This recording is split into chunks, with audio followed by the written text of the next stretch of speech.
Hello friends, कैसे हैं आप सब।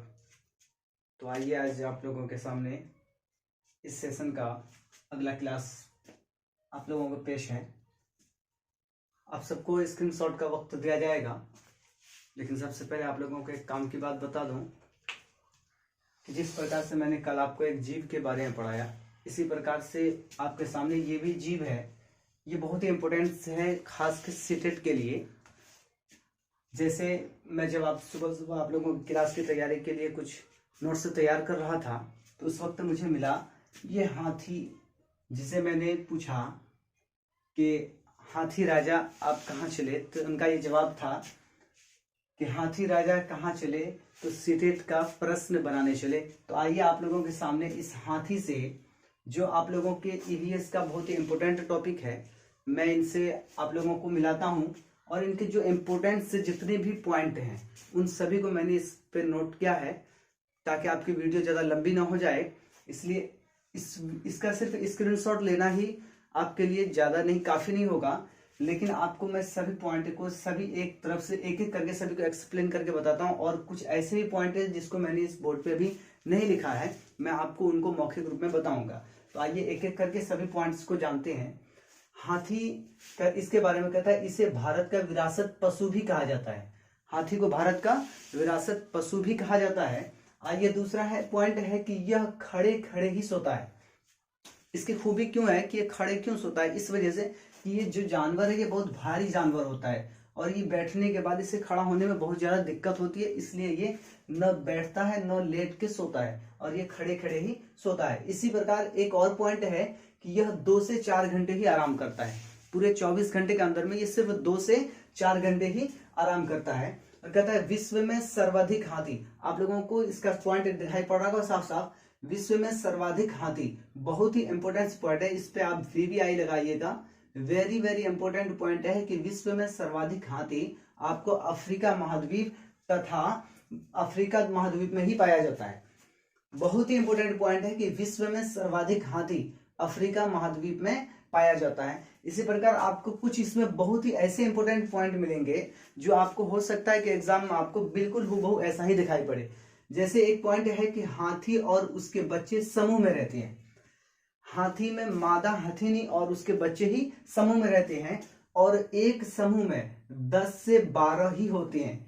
मादा और उनमें बच्चे मिलाकर कुल टोटल 10 से 12 ही एक समूह में होते हैं। और बहुत ही इंपॉर्टेंट पॉइंट इसका यह है, जो बार बार सीटेट में पूछा भी गया है, कि हाथी के समूह का नेतृत्व कौन करता है।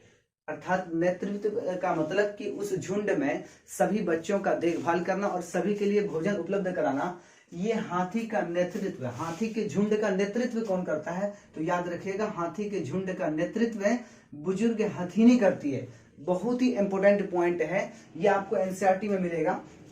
और दूसरा पॉइंट देखिएगा कि हाथी के नर बच्चे, ये बहुत इंपॉर्टेंट है, इस पर आप VVI लगाइएगा।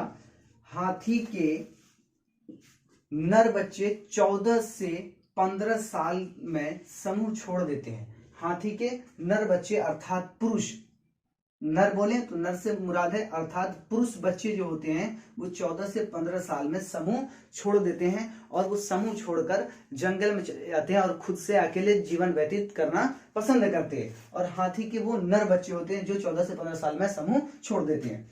एक और बहुत इंपोर्टेंट पॉइंट देखिएगा, विश्व में सर्वाधिक हाथी अफ्रीका महाद्वीप में पाया जाता है। विश्व में सर्वाधिक हाथी अफ्रीका महाद्वीप में पाया जाता है। आइए इससे बिल्कुल, इसे जो हाथी को एनसीईआरटी में क्या कहा जाता है, तो हाथी को एनसीईआरटी में नंदू हाथी कहा जाता है। एनसीईआरटी का हूबहू इसी प्रकार का उसमें एक पॉइंट है कि हाथी को एनसीईआरटी में नंदू कहा जाता है। और इसका बहुत ही इंपॉर्टेंट पॉइंट है ये वाला, आप इस पर भी VVI लगाइएगा, हो सके ये आपके एग्जाम में हूबहू देखने को मिले। और एक बात आप लोगों को बता दूं कि एग्जाम में ये क्वेश्चन बनता कैसे है। आपसे पूछ लेगा कि आपको ऊपर दे देगा क्वेश्चन कि बताइए कि हाथी की विशेषताओं में से इनमें से कौन है, तो आपको कुछ दे देगा कि हाथी जो है 4 घंटे सोता है या 8 घंटे सोता है, या आपको कह देगा कि हाथी के झुंड का नेतृत्व जो है वो बुजुर्ग हाथी करता है। तो ये बिल्कुल गलत हो जाएगा, क्योंकि हाथी के झुंड का नेतृत्व कौन करती है? बुजुर्ग हथिनी करती है। इस तरीके से आपको कुछ कोटेशन वगैरह दे दिए जाते हैं और पूछा जाता है कि इनमें से छांट के पहचान कीजिए कि कौन हाथी की विशेषताओं में से एक है। तो ये आपको जानना बहुत ही इंपॉर्टेंट होता है। इस तरीके का क्वेश्चन हर बार के सीटेट में आपको देखने को मिलता है, खास के आपको हाथी से। जैसा कि मैंने आपको पिछली क्लास में स्लॉथ के बारे में पढ़ाया था, स्लॉथ भी आपके सीटेट का बहुत ही इंपॉर्टेंट टॉपिक में से एक है। तो आइए इसका अगला टॉपिक है शरीर का सबसे मुलायम भाग। अगर आपसे पूछ ले कि हाथी के शरीर का सबसे मुलायम भाग कौन सा होता है, तो आपको इसमें ध्यान रखिएगा, हाथी के शरीर का सबसे मुलायम भाग इसके कान के पीछे वाला जो भाग होता है उसको कहते हैं कुनूले। क्या कहते हैं उसे? कनूले। आप इसको याद रखिएगा कि हाथी को चलाने वाला जो महावत होता है उसके हाथों में जो डंडियां होती है, जिसे अपने आम भाषा में चाबुक वगैरह भी बोला जाता है, वो जो उस डंडी का प्रयोग करता है, उस डंडी का प्रयोग करने में वो शरीर में, हाथी के शरीर में कहीं और दूसरे जगह उसका इस्तेमाल नहीं करता, क्योंकि हाथी के शरीर का जो त्वचा होता है, अर्थात जो चमड़ा हम लोग बोलते हैं, हाथी के शरीर का जो त्वचा होता है वो बहुत ही क्या होता है? मजबूत होता है, बहुत ही मजबूत होता है। इसलिए उसके कान के पीछे वाला जो भाग है वो बहुत नरम होता है और उस जगह पर महावत जो है अपने उस डंडी का प्रयोग करते हैं। इसी के वजह से उसे वो दिशा में नियंत्रण कर पाते हैं। अगला पॉइंट देखिएगा, अगर आपसे पूछ ले कि हाथी के शरीर का कौन ऐसा भाग है जो सबसे कोमल होता है, अर्थात जो सबसे नरम होता है, तो आप याद रखिएगा वो है कनूले। बहुत ही इंपॉर्टेंट पॉइंट है, इसको याद रखिएगा। अगला पॉइंट है हाथी को दिन में कम तथा रात में ज्यादा दिखाई पड़ता है। आपको ये पॉइंट देखने में तो बिल्कुल आसान सा बुझा रहा होगा। अगर आपसे पूछ ले कि कौन ऐसे जीव हैं जिसे रात में कम और दिन में कम और रात में ज्यादा दिखाई पड़ता है, तो वो आपके हाथी। कौन है? तो हाथी। इसका एक और इंपॉर्टेंट पॉइंट आप नोट कीजिएगा कि सामान्य हाथी का भोजन, अर्थात जो बच्चे हैं उनके अलावा जो भी जैसे 10 साल 12 साल के आयु के हैं या 15-20 साल के आयु के हैं, कहता है सामान्य हाथी का भोजन अर्थात उसका खाना 100 केजी पत्तियां खा जाता है। यह भोजन खाने में 18 घंटे लगा देता है। एक सामान्य हाथी 24 घंटे में से वो, मैंने आपको पहले बताया, 2 से 4 घंटे वो क्या करता है? आराम करता है। और वो प्रतिदिन 100 केजी अर्थात 1 क्विंटल पत्तियां एक दिन में वो खा जाता है। और इस भोजन को खाने में वो समय लेता है 18 घंटे का। कितना समय लेता है? याद रखिएगा कि अगर आपसे पूछ ले कि कौन ऐसा जीव है जो एक दिन में 100 केजी पत्तियां खाता है, अर्थात उसका भोजन 100 केजी होता है, और उसे उस भोजन को खाने में कितना समय लगता है, तो याद रखिएगा 18 घंटे का समय लगता है उसे। अगर आपसे इसी में से और एक पॉइंट पूछ ले कि ये बताइए कि हाथी के 3 माह के बच्चे का वजन कितना होता है, अर्थात ओनली 3 मंथ्स, हाथी के 3 महीने के बच्चे का वजन होता है 200 केजी अर्थात 2 क्विंटल।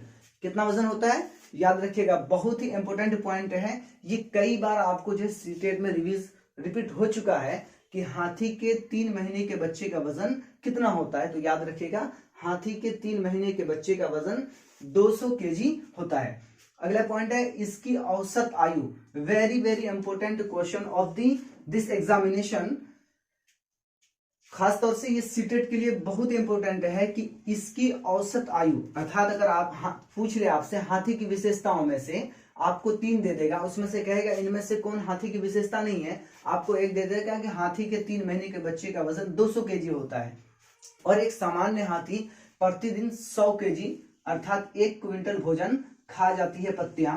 और तीसरा पॉइंट आपसे दे देगा कि इसकी औसत आयु 70 वर्ष होती है। और इसमें से आपसे एक पूछ लेगा कि हाथी के समूह का नेतृत्व जो है बुजुर्ग हाथी करता है। आपसे क्वेश्चन क्या पूछा था? इनमें से कौन हाथी की विशेषता नहीं है? तो आपने देखा कि उनके बच्चे का वजन जो है 200 केजी होता है 3 महीने का, और वो प्रतिदिन 100 केजी खा जाता है। और आपसे कहा कि उसकी जो औसत आयु होती है वो 70 वर्ष होता है। ये तीनों तो आपका सही निकला, लेकिन पूछा क्या था? नेगेटिव आपसे आंसर पूछा था। यही बहुत बड़ी खासियत होती है सीटेट की कि क्वेश्चन उसमें आपसे थोड़ी देर के लिए बिल्कुल लगेगा आपसे पॉजिटिव मांग रहा है, लेकिन उसमें आपको कभी कभी नेगेटिव देखना पड़ता है। तो आप याद रखिए, आपसे क्या कहा कि हाथी के समूह का नेतृत्व बुजुर्ग हाथी करता है? नहीं, क्योंकि आपका ये एनसीईआरटी कहता है कि हाथी के समूह का नेतृत्व बुजुर्ग हाथी नहीं करती है। इसलिए आपका ये आंसर क्या हो जाएगा, इस जगह पर नेगेटिव हो जाएगा, और आपसे नेगेटिव मांगा था, आप उसे नेगेटिव लगाएंगे।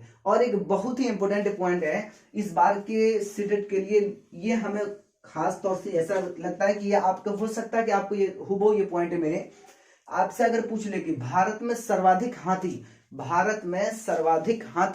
किस राज्य में पाया जाता है, क्या पूछ ले कि भारत में सर्वाधिक हाथी किस राज्य में पाया जाता है, तो आप याद रखिएगा भारत में सर्वाधिक हाथी आपके कर्नाटक राज्य में पाया जाता है। तो फ्रेंड्स, आपसे मैं अगर इसको रिपीट करने की बात कहूं कि अगर देखिए पढ़ना कमाल नहीं होता है, इसे क्या है रिवीजन करने से क्या होता है, हमें बातें याद हो जाती है, इसे रटने से हमें याद नहीं होगा, लेकिन हमें एक एक करके याद कर रखना होगा हाथी की विशेषताओं में से। जैसे हमने जाना सबसे पहले कि हाथी को भारत का विरासत पशु भी कहा जाता है, हाथी को भारत का विरासत पशु भी कहा जाता है, और कहता है कि ये खड़े खड़े ही सोते हैं। अगर आपसे सवाल पूछ ले कि कौन ऐसे जीव हैं जो कि खड़े ही सोते हैं, वो बैठते नहीं। और एक विशेषता इसकी मैं बता दूं, जो जैसा कि मैंने आपसे पहले भी कहा था कि कुछ विशेषताएं इनकी ऐसी भी है जिसको मैंने बोर्ड पे नहीं लिखा है, आप लोगों का वीडियो अधिक लंबा ना हो जाए इसलिए मैंने इसे पहले ही नोट्स कर लिया था, और नोट्स बनाने में बहुत मेहनतें भी लगती है। तो मैं आपको बता दूं कि इसे जो है हाथी को 4 घुटने वाला जीव भी कहा जाता है, हाथी को 4 घुटने वाला जीव भी कहा जाता है। बहुत ही इंपॉर्टेंट पॉइंट है, आपके एनसीईआरटी में बिल्कुल ऐसा ही पॉइंट है कि हाथी को कौन ऐसा जीव है जिसे 4 घुटने वाला जीव कहा जाता है, तो आप याद रखिएगा वो आपका हाथी है। लेकिन हाथी छलांग नहीं लगा सकता, अर्थात हाथी कूद नहीं सकता, क्योंकि आपको पता है कि जिसके 3 मंथ के बच्चे का वजन 200 केजी होगा, अगर उसकी अगर हाथी की बात कर ले या हथिनी की बात कर ले, अर्थात 5 वर्ष या 10 वर्ष की बात करें, तो जाहिर सी बात है कम से भी कम अगर इसका वजन होगा तो 7 से 10 क्विंटल के करीब में इसका वजन होता है। तो क्या वो 4 टांगे हो या 4 घुटने होने के बावजूद भी इतनी भारी भरकम शरीर लेके वो एक जगह से दूसरी जगह क्या छलांग नहीं लगा सकता। ये बहुत इंपॉर्टेंट है, जिसे मैंने नहीं लिखा था कि कौन ऐसा जीव है जिसे 4 घुटने वाला जीव भी कहा जाता है, तो याद रखिएगा वो आपका हाथी है। अगर आपसे पूछ ले कि कौन ऐसा जीव है जो छलांग नहीं लगा सकता, तो आप याद रखिएगा वो कौन है, तो वो आपका हाथी है। इसी तरीके से कुछ और इंपॉर्टेंट पॉइंट मैं अभी आपको बताऊंगा, एक बार इसको फिर से रिपीट कर लेते हैं। अगर आपसे पूछ ले कि सर्वाधिक हाथी, विश्व में सर्वाधिक हाथी किस देश में पाया जाता है या किस महाद्वीप में पाया जाता है, तो आप याद रखिएगा विश्व में सर्वाधिक हाथी हमें अफ्रीका महाद्वीप में पाया जाता है। आप इसे नोट कर लीजिएगा, बहुत ही इंपॉर्टेंट है, ये आपका अफ्रीका महाद्वीप में पाया जाता है। और हाथी के बच्चे और हथिनी समूह में रहते हैं, और उसके समूह में 10 से 12 हाथी ही होते हैं। और याद रखिएगा कि हाथी के समूह का नेतृत्व बुजुर्ग हथिनी करती है। हाथी के नर बच्चे 14 से 15 वर्ष, बहुत ही इंपॉर्टेंट है, हाथी के नर बच्चे 14 से 15 वर्ष की आयु में समूह छोड़ देते हैं, और समूह छोड़कर वो अकेले ही जीवन व्यतीत करना उचित समझते हैं, इसलिए वो 14 से 15 वर्ष की आयु में अपना समूह छोड़ देते हैं। और अगर आपसे पूछ ले कि भारत के किस राज्य में सर्वाधिक हाथी पाया जाता है, तो आप याद रखिएगा भारत के कर्नाटक राज्य में सर्वाधिक हाथी पाया जाता है। अगर आपसे पूछ ले कि एक सामान्य हाथी एक दिन में कितना भोजन खा लेते, तो आप याद रखिएगा 100 केजी, अर्थात 1 क्विंटल। अगर पूछ ले कि हाथी को 100 केजी भोजन खाने में कितना समय लगता है, तो याद रखिएगा 18 घंटे का समय लगता है। हाथी को दिन में कम तथा रात में ज्यादा दिखाई देता है, याद रखिए हाथी को दिन में कम और रात में ज्यादा दिखाई देता है। और एक बात ये भी याद रखेंगे, बहुत ही इंपॉर्टेंट है, हाथी को सुनाई बहुत कम देता है, हाथी को सुनाई बहुत कम देता है, क्योंकि हाथी के जो ये बड़े से कान होते हैं ना, ये सुनने के लिए नहीं होते, ये बड़े से कान इसे सुनने के लिए नहीं होते, अर्थात इसके कान के साइड में एक छोटा सा छिद्र होता है जिसके माध्यम से वो सुनते हैं। लेकिन ये कान के जो बड़े से आप देख रहे हैं जिसको कान समझते हैं, ये हकीकत में कान इसके नहीं होते, बल्कि ये इसके शरीर में, आपको बता दूं कि सामान्य हाथी, अक्सर हाथी का रंग काला होता है, और जो चीज ज्यादा काला होता है उस पर धूप की गर्मी अधिक पड़ती है, अर्थात हाथी को भी अधिक गर्मी लगती है, इसलिए वो अपने शरीर को ठंडक पहुंचाने के लिए वो हमेशा अपने कान को पंखे के समान हिलाता रहता है, जिससे उसके शरीर को ज्यादा ठंडक मिलती है। और एक विशेषता आपकी मैं बता दूं कि हाथी ज्यादातर कीचड़ में खेलना पसंद करते हैं, हाथी ज्यादातर कीचड़ में खेलना पसंद करते हैं, वो इसलिए क्योंकि इसके शरीर में ज्यादा गर्मी पर पाई जाती है, इसलिए हाथी कीचड़ में खेलता है ताकि उसके शरीर को ठंडक पहुंचे। याद रखिएगा फ्रेंड्स। उसके बाद मैं आपको बता दूं कि शरीर का सबसे मुलायम भाग, very very important question of this examination, इस बार के सीटेट में आपको लगता है कि ये वाला पॉइंट आपको हूबहू देखने को मिल सकता है कि शरीर का सबसे मुलायम भाग, अगर आपसे पूछ ले कि हाथी के शरीर का कौन सा ऐसा भाग है जो सबसे मुलायम होता है अर्थात कोमल होता है, तो आप याद रखिएगा हाथी के शरीर का कुनेले, जो कान के पीछे वाला भाग होता है, वो सबसे मुलायम होता है, आप याद रखिएगा। और बहुत ही इंपॉर्टेंट पॉइंट है कि हाथी का गर्भधारण काल, अर्थात हाथी जब अपने बच्चे को जन्म देती है तो जन्म देने से पूर्व उनके बच्चे का गर्भधारण काल, अर्थात हाथी अपने बच्चे को अपने गर्भ में कितने दिन तक पालती है, तो याद रखिएगा हाथी का गर्भधारण काल 22 माह होता है। कितना होता है? बहुत ही इंपॉर्टेंट पॉइंट है कि हाथी का गर्भधारण काल कितना दिन होता है, तो आप याद रखिएगा 22 माह। और ये 22 माह के बाद हर वर्ष जो है बच्चे नहीं देते, अर्थात ये हर 4 वर्ष के बाद जो है अपना गर्भधारण करती है, हर 4 वर्ष के बाद। बहुत इंपॉर्टेंट है। और एक चीज याद रखिएगा कि एनसीईआरटी में हाथी को किस नाम से जाना जाता है, तो याद रखिएगा एनसीईआरटी में हाथी को नंदू हाथी के नाम से जाना जाता है। तो उम्मीद है कि आज आप लोगों को आज का क्लास भी बहुत बेहतर लगा होगा। आप अपना विचार अपने कमेंट बॉक्स में जरूर डालेंगे। साथियों, मैं आप लोगों से बताना चाहता हूं कि वीडियो तो और अधिक लंबा बनाया जा सकता है, लेकिन कुछ लोगों का कहना है कि वीडियो शॉर्ट ही हो और ज्यादा छोटी वीडियो ज्यादा समझ में आती है, तो आप लोगों को कुछ बड़ी वीडियो तो बाद में दी जाएगी। लेकिन जैसा कि मैंने कल वाली वीडियो में आप लोगों को स्लॉथ के बारे में बताया था, आज मैंने आप लोगों को हाथी के बारे में बताया। तो मेरा यह है कि ईवीएस का कुछ ऐसे पार्ट्स हैं जिसमें सभी जीव जंतु से आपके सीटेट में कुछ न कुछ प्रश्न जो हर वर्ष देखे जाते हैं। तो आप लोगों का मैंने टारगेट लिया है कि 3 से 4 वीडियो के अंदर में आपके जितने भी इम्पोर्टेंट जीव जंतु हैं उन सबको कवर करा दिया जाए, ताकि उनसे बनने वाले जितने भी प्रश्न होंगे वो आप आसानी से सॉल्व कर पाए। जिस तरीके से मैंने आपको स्लॉथ के बारे में बताया था, इसी तरीके से आप हाथी के बारे में जान गए। और भी आपके जो जैसे आपने पढ़ा था, जैसे लायन है, जो आपका टाइगर है, जैसे हमारा राष्ट्रीय पशु है, इसके बारे में जानना बहुत जरूरी है, क्योंकि हर वर्ष आपके सीटेट में जो है इन सब जीव जंतु से कुछ न कुछ प्रश्न हर बार देखने को मिलते हैं। 2 4 एक ही से क्यों नहीं, लेकिन हर वर्ष आपको देखने को मिलते हैं। इसलिए फ्रेंड्स, इस वीडियो को बहुत ही इंपॉर्टेंट समझ के आप देखिएगा। आपको इस पूरे बोर्ड से आपको इसमें हाथी से रिलेटेड जितने भी प्रश्न बनने वाले थे उन सभी पॉइंट्स को मैंने इसमें नोट्स किया है, और इसे आप एक बार नहीं 1-2 बार आप देख सकते हैं। मैं आपको अगली वीडियो कल आप लोगों को दे पाऊंगा, इससे पहले आप लोग इस वीडियो को बहुत ही ध्यान से 1-2 बार देख लेंगे। मैं तो आप लोगों से कहूंगा, अगर आपके पास पेन कॉपी है तो इन्हें आप नोट्स तैयार कर लें और इसे 1-2 बार जरूर रिपीट करें, ताकि ये आपको अच्छे तरीके से समझ में आ जाए। चलिए तो फ्रेंड्स, मिलते हैं अगले नेक्स्ट वीडियो में आप लोगों से।